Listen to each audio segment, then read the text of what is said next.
Unlike pretty much every other entertainment industry in 2020, video games are doing better than ever. It seems like every few days, gamers get an exciting new announcement to keep the hype train at full speed. The problem is, all this looking to the future often results in gamers overlooking the present. It got me thinking about some of the brilliant games that slipped through the cracks over the past 2 generations. I'm not talking about indie games, which are sadly overlooked all the time. I'm talking about AAA blockbusters with big development and marketing budgets. Games that deserve way more appreciation and respect than what they got when they released to little or no fanfare while the hype train simply passed them by. So without further ado, here's a list of 5 games that I think deserve way more love. Despite never being able to compete with Nintendo's dominion over the younger audience, Sony has its fair share of beloved cartoony characters for kids, like Crash Bandicoot, Ratchet & Clank, Spyro the Dragon, and Jak and Daxter. But out of all of them, my favorite kids game from a Sony studio is Sly Cooper. Even though its developer Sucker Punch had a titanic hit with Ghost of Tsushima, back in the day, the Sly series was sadly never as popular as its contemporaries. Maybe this was because parents were unwilling to buy their kids a game about being a thief, or maybe it's because kids couldn't get their heads around the idea of having stealth mechanics in a cute and cuddly platformer.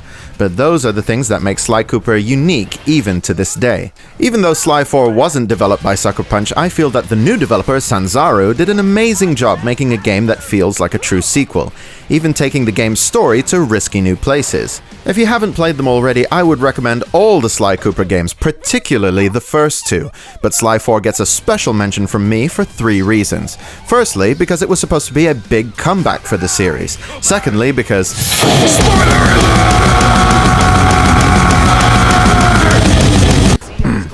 Secondly, because the game ends on a cliffhanger, with Sly trapped thousands of years in the past. And thirdly, because of what happened to Sanzaru directly afterwards.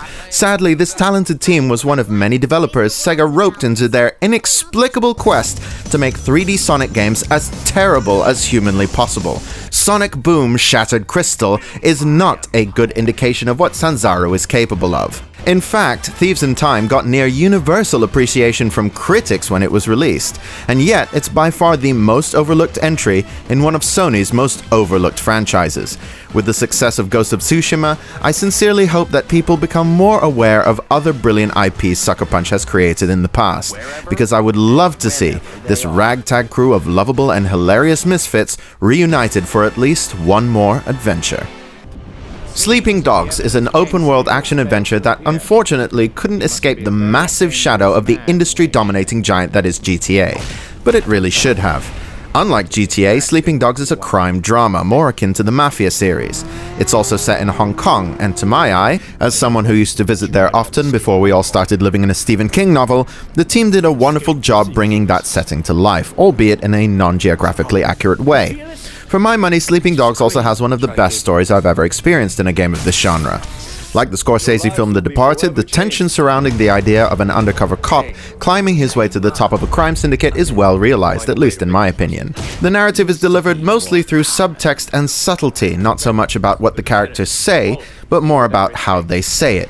It's a type of storytelling you would expect from a company like Naughty Dog, but not so much from a company like Square Enix, and it's something that I wish more games were brave enough to do.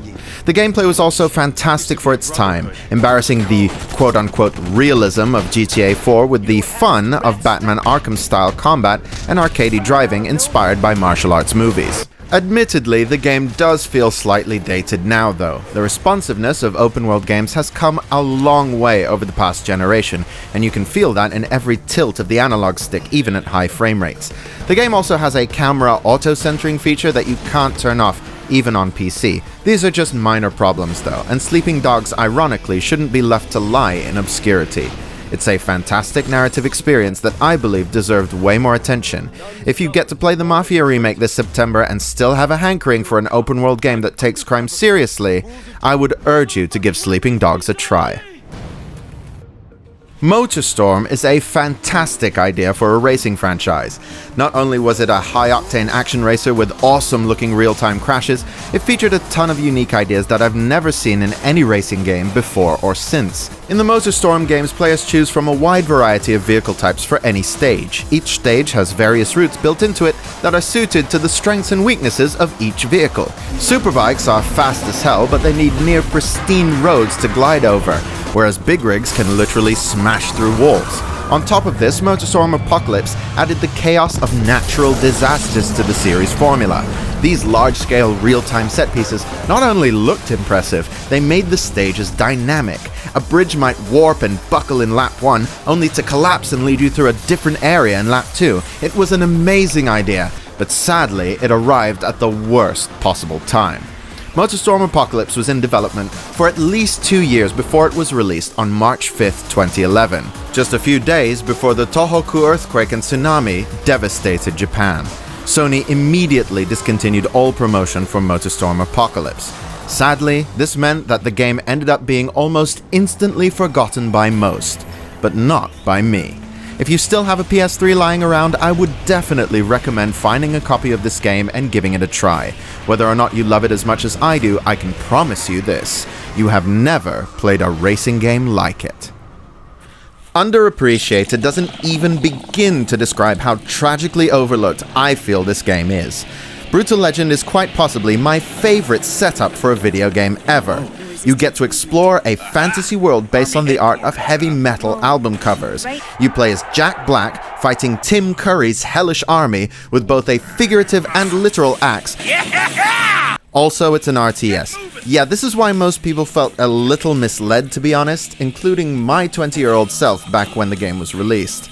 I mean, who the fuck could possibly think it was a good idea to market a game without showing people how it actually plays? That would be like pretending you're making a sports game when you're actually making an online casino that's accessible to children and that only bypasses international gambling regulations because most legislators are baby boomers who can't comprehend the concept of video game rewards well enough to understand the experience of losing money on a bet and paying for a randomized prize you don't want are psychologically identical and lead to the same addiction. I mean, what kind of company would stoop so fucking low?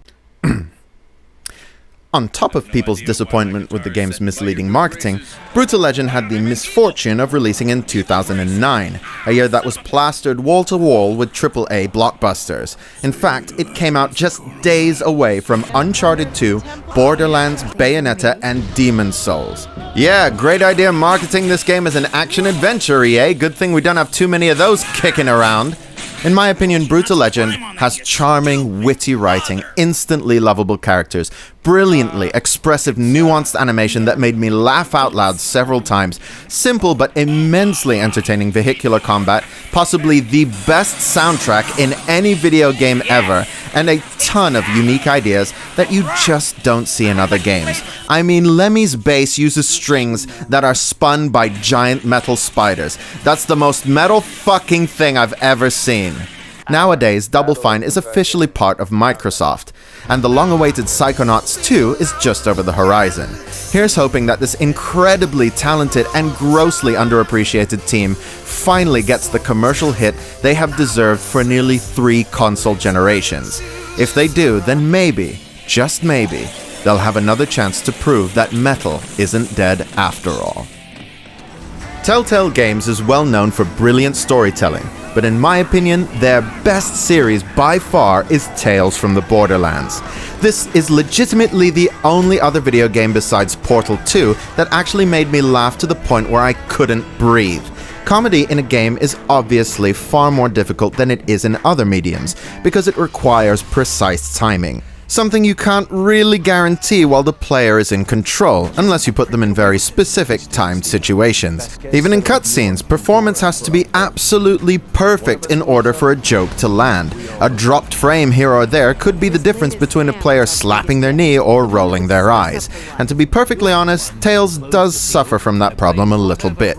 There are at least a couple of moments in each episode where I thought to myself, oh, that would have been really funny if it wasn't for the frame dropping.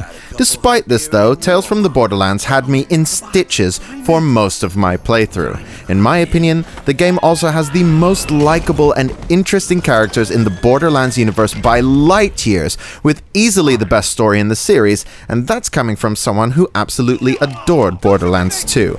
The reason this game is number 1 on this list is that tragically, at the time of this recording, you can no longer purchase Tales from the Borderlands on digital stores due to the liquidation of Telltale Games. I sincerely hope that it goes back on sale in some shape or form eventually. But until then, sadly, this absolute gem of a game will have to remain underappreciated. Well, those were 5 games that I think deserve more love, but obviously there are thousands more. So what games do you think deserve more attention? Let me know, and more importantly, let everyone else know in the comments below. If you liked this video or at least found it interesting, please consider giving me a like and subscribing, as that would really help me out. And you can also hit the bell icon to get notified when I upload something new. Thank you ever so much for watching. Hopefully, I'll see you again soon. Take care. I told you not to climb on that, you stupid mother!